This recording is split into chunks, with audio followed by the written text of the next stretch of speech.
Friends, welcome back to my channel. So हम कर रहे हैं +1 की अकाउंटिंग, जिसके अंदर हम जो है सारे चैप्टर कंप्लीट करने वाले हैं बिल्कुल फ्री ऑफ कॉस्ट। और हमारा चल रहा है चैप्टर 1 और इसमें हम आज जो है पार्ट नंबर 7 कर रहे हैं। इसकी जो पूरी प्लेलिस्ट है वो आप चेक कर सकते हो, उसका लिंक आपको जो है डिस्क्रिप्शन बॉक्स में मिल जाएगा। सो स्टार्ट करते हैं friends, advantages and limitation of accounting. सबसे पहले हम बात करते हैं एडवांटेजेस ऑफ अकाउंटिंग। फर्स्ट हमारा फाइनेंशियल इंफॉर्मेशन अबाउट बिजनेस। अब तब हम प्रॉपर हमारे अकाउंट बनेंगे तो इससे हमें हमारे बिजनेस की जो है फाइनेंशियल इंफॉर्मेशन का पता चलेगा कि हमारे कितने प्रॉफिट हो रहे हैं, कितने लॉस हो रहे हैं, क्या हमारी फाइनेंशियल पोजीशन है at the end of the accounting period is known through accounting. यानी अकाउंटिंग की हेल्प से जो हमें फाइनेंशियल पोजीशन पता चलती है साल के एंड में, क्योंकि जब हम प्रॉफिट एंड लॉस और बैलेंस शीट बनाते हैं ये तो हम साल के एंड में बनाते हैं, बाकी जो हमारी जनरल एंट्रीज होगी ट्रांजैक्शन की और जो हम लेजर बनाते हैं वो हमारा डे टू डे बिजनेस में आता है, जो कि हमारा किस में आता है, बुक कीपिंग में आता है, राइट।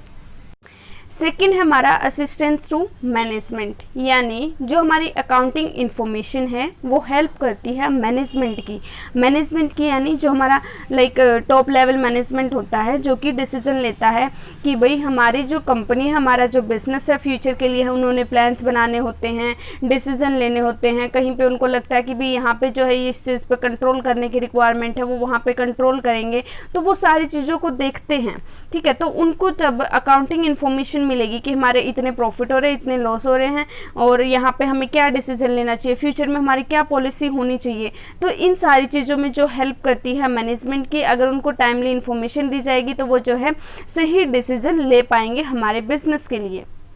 देन जी हमारा थर्ड आता है रिप्लेसेस मेमोरी।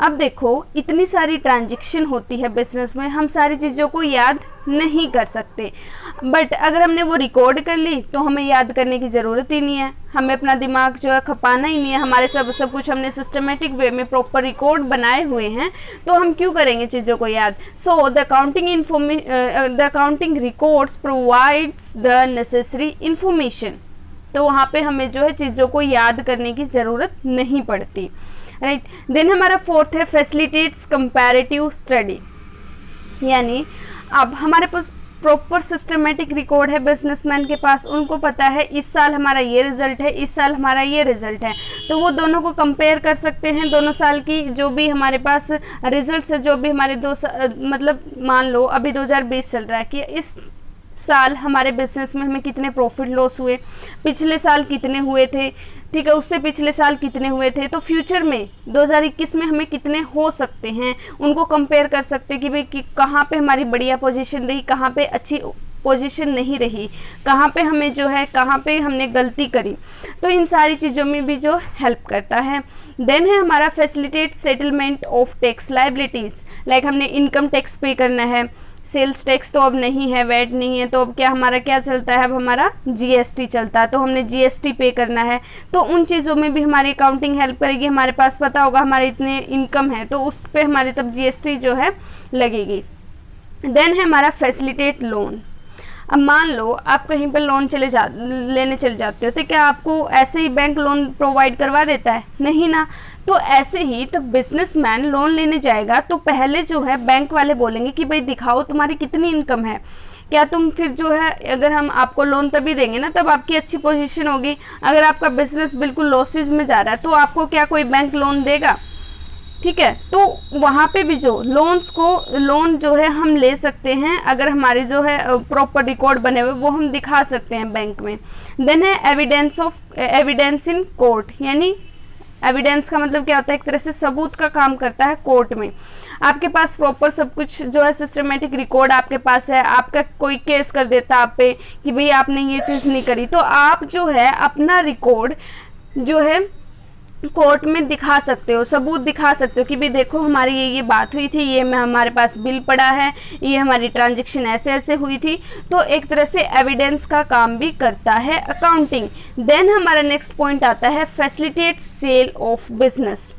मान लो कल को आपने अपना बिजनेस बेचना है, आपको ये नहीं पता कि आपकी कितनी इनकम है, कितने आपके पास एसेट्स है, कितने के आपके पास मशीनरी पड़ी है, कितने के आपके पास गुड्स पड़ी है, तो आप बिजनेस कैसे बेचोगे अपना, कितनी आपकी कॉस्ट आई, ठीक है। तो प्रॉपर आपके पास होगा तो खरीदने वाले को भी और बेचने वाले को भी दोनों को ही हेल्प मिलेगी। उनको पता होगा कि भाई आपकी जो है प्रॉपर कितने पैसे में जो है आप अपना बिजनेस सेल करने की जो है ज़रूरत है, ठीक है। देन है हमारा प्रॉपर प्राइस जो आप यहाँ पे जो अपना सेट कर सकते हो। नेक्स्ट हमारा हेल्पफुल इन पार्टनरशिप काउंट्स, यानी मान लो कि पहले सिर्फ मेरा बिजनेस था, अब आप आगे की आप बोल रहे हो कि मैंने भी आपके साथ काम करना है, हमारे दोनों ने जो हम क्या बन गए, हम दोनों पार्टनर बन गए कि हाँ ठीक है हम जो है एक साथ बिजनेस करते हैं, ठीक है। तो आप जो है पहले मैंने उसमें जितना अपना पैसा लगाया है वो मैं आपके नाम थोड़ी करूँगी, देखो भी पैसे की बात है, बाकी जो है चीज़ें सब है तो बट पैसे को कोई अपने पैसे किसी और को नहीं देगा ना, मान लो। तो पहले वो इसकी भाई किसने कितनी इन्वेस्टमेंट करी है, कितने इसके प्रॉफिट से अगला बंदा आएगा तो कुछ ना कुछ पैसा वो भी लेके आएगा, वो कितनी जो है पैसे लेके आया है आते टाइम, ठीक है, कितनी उसकी कैपिटल है। तो ये सब चीज़ें जो है प्रॉपर जो हमारी बने होते हैं अकाउंट्स, ताकि बिल्कुल भी कंफ्यूजन ना हो, नहीं तो एक दूसरे के बीच में क्या हो जाएगी, लड़ाई हो जाएगी भाई, ठीक है। रिटायरमेंट के कोई एक पार्टनर हमारी जो पार्टनरशिप है छोड़ के जा रहा है, किसी की डेथ हो जाती है तो उसका कितना कंट्रीब्यूशन था, उसी के बेस पे तो हम सारी सेटलमेंट करेंगे। सो इन सब चीज़ों में भी जो हमारी अकाउंटिंग हमारी हेल्प करती है। नेक्स्ट हम बात कर लेते हैं जी लिमिटेशंस ऑफ अकाउंटिंग। अब हर चीज़ की कुछ ना कुछ अच्छी चीज़ें भी होती हैं, अच्छे रिजल्ट भी हमें मिलते हैं, और कुछ ना कुछ बुरी चीज़ें भी होती हैं। कोई भी 100% परफेक्ट नहीं होता है, कुछ ना कुछ बुराइयां कुछ ना कुछ अच्छाइयां हर किसी में होती हैं। तो ऐसे ही हमारी अकाउंटिंग में भी कुछ लिमिटेशन है। वैसे तो बहुत इंटरेस्टिंग सब्जेक्ट है, बहुत इसके बहुत अच्छे एडवांटेजेस है, बहुत हेल्प करता है बिजनेसमैन की, बट उसके साथ साथ इसकी भी लिमिटेशन है। लिमिटेशन क्या क्या है वो देख लेते हैं। लिमिटेशन में हमारा फर्स्ट पॉइंट आता है accounting is not fully exact और इनकम्प्लीट इंफॉर्मेशन। अब हम जो है ये अकाउंटिंग तब करते हैं तो इसके अंदर हम सारी इन्फॉर्मेशन कई बार नहीं लिखते, कई बार हम सिर्फ एस्टिमेट कर लेते हैं कि भाई फ्यूचर में हमें इतने प्रॉफिट होंगे, इतने लॉस होंगे, ठीक है। तो मान लो कि हमने किसी जो हमारी हमने कोई डेप्रिसिएशन लगानी है मशीनरी पे, तो हम वहाँ पे एस्टिमेट करके चलते हैं कि ये जो हमारी मशीनरी है ना ये 10 साल तक चलेगी। क्या पता कहीं और दूसरा बिजनेस के पास वो मशीनरी है वो सोचे ये तो 12 साल चलेगी, है ना। तो पॉसिबल ऑफ बैड डेट्स की हमने किसी को पैसे उधार पे दिए थे, वो बंदा जो है पैसे ना दे, वहाँ पे भी जो है हमारे लॉसेस हो सकते हैं। मार्केट के प्राइस में जो है कभी ऊपर नीचे होते रहते हैं। तो फुली एग्जैक्ट पूरी जो है इनकम्प्लीट इन्फॉर्मेशन हमें देता है ये, और जो भी हमारी इन्फॉर्मेशन हमें ये तो बता देता है कि भाई जो है ये चीज़ें आपके प्रॉफिट हो रहे लॉस हो रहे, तो उसके बाद हमें क्या एक्शन लेना चाहिए ये चीज़ नहीं लिखी होती।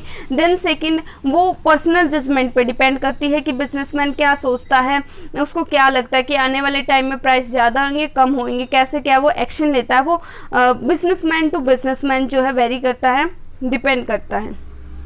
और इसके अंदर हम लिख सकते हैं कि accounting does not indicate the reliable value, की मतलब जो हमारे एसेट्स है जो बैलेंस शीट में हमें दिखते हैं जरूरी नहीं है कि मार्केट में वो वही प्राइस पे बिके। अब आपने अपनी बैलेंस शीट में लिखा हुआ कि भाई ये हमारी मशीनरी 8000 की है, अब मार्केट में उसे बेचने गए क्या पता वो 5000 की बिना बिके, राइट। देन हमारा सेकेंड पॉइंट आता है accounting ignores the qualitative elements. अब देखो तब हमने इसका मीनिंग किया था पूरा, मैंने पहले वाली जो वीडियो की उनमें ही आपको ये चीज़ बताई थी, क्लियरली बोली थी कि भाई हम अकाउंटिंग में क्वांटिटेटिव एलिमेंट्स ही लिखते हैं, राइट।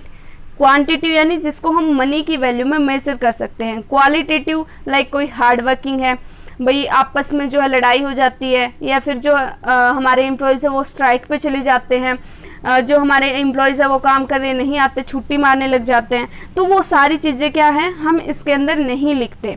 जो क्वालिटेटिव एलिमेंट्स हैं उनको जो हमारी अकाउंटिंग है इग्नोर करती है, सिर्फ क्वांटिटेटिव टर्म्स को ही जो है ये लेती है। देन हमारा third point accounting ignores the effect of price level changes. तो जो हमारे प्राइस में जो चेंजेस आते हैं प्राइस लेवल में, वो हम जो है अपनी अकाउंटिंग में नहीं लिखते। मान लो कि आज जो आपने पेन 10 रुपये का लिया है, ठीक है, क्या वो 1 साल बाद देखें तो क्या पता वो मार्केट में जो है प्राइस जो है चेंज, प्राइस की पैसे की वैल्यू भी चेंज हो जाती है।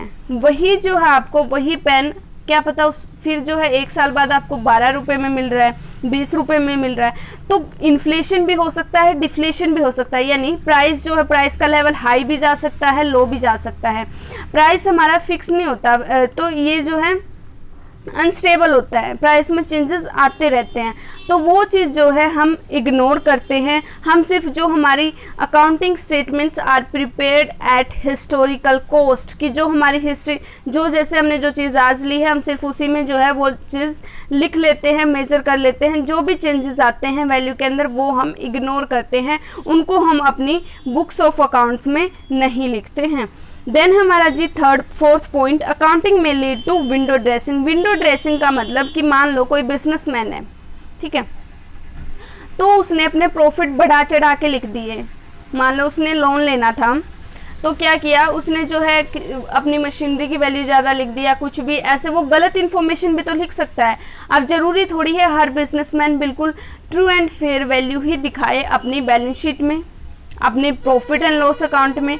वो वहाँ पे कुछ ना कुछ हेरा फेरी भी कर सकता है और उस चीज़ में कोई भी कुछ नहीं कर सकता, जिसको मैनिपुलेशन भी बोलते हैं। मतलब विंडो ड्रेसिंग का मतलब क्या था, एक तरह से मैनिपुलेशन ऑफ अकाउंट्स, कि आपने जो है जो आपकी ट्रू फिगर है वो नहीं दिखाई, बिल्कुल सही इन्फॉर्मेशन आपने नहीं दी, आपने कुछ गड़बड़ कर दी, जानबूझ के आपको कुछ उससे बेनिफिट मिल रहा था इसलिए आपने वो दिखा दी। हो सकता है टैक्स से बचने के लिए आपने अपने प्रॉफिट कम दिखा दिए हो सकता है लोन लेने के लिए आपने जो है अपने प्रॉफिट ज़्यादा दिखा दिए कि हमारी तो बहुत ज़्यादा इनकम है, ताकि बैंक आपको लोन दे दे।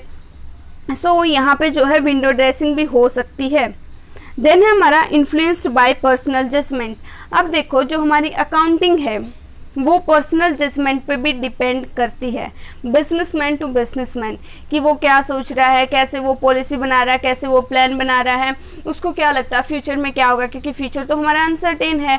तो वो पर्सन पे भी डिपेंड करता है। बिल्कुल ये नहीं है कि हम एक चीज़ को लेके चल सकते हैं, बात लेके चलते कि आपने एक एक्टिवा खरीदी है, वो आज आपने 10,000 रुपये में खरीद ली, क्या आप उसको कल भी बेचने जाओगे ना वो 10,000 में आपको नहीं बिकेगी, कम ही लेंगे, क्योंकि इतने की तो लोगों को नई मार्केट में मिल जाएगी। अगर आप सेकंड हैंड दे रहे हो तो वो जो उसके प्राइस जो है, हमारे एसेट्स की वैल्यू जो है डिक्रीज होती है बिल्डिंग को छोड़ के, क्योंकि आपको पता ही है अगर हम ज़मीन प्रॉपर्टी खरीदते हैं, ज़मीन खरीदते हैं तो उनकी तो वैल्यू इंक्रीज होती है।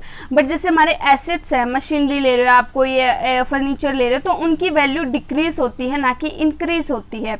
सो यहाँ पे कि एक पर्सन, एक बिजनेसमैन अपनी पर्सनल जजमेंट भी यूज़ करता है कि हमारी जो एसेट्स हैं उनकी वैल्यू कितनी है, आज कितनी है, और जो है आने वाले टाइम में कब तक ये चलेगी।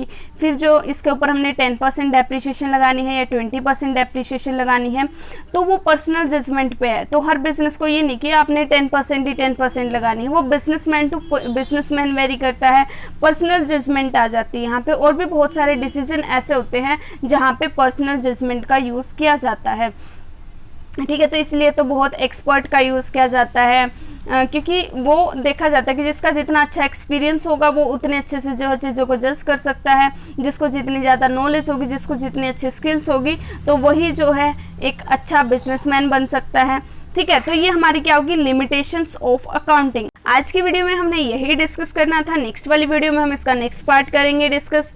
सो thank you so much for watching, please like share and subscribe my channel. Bye bye, take care, have a good day.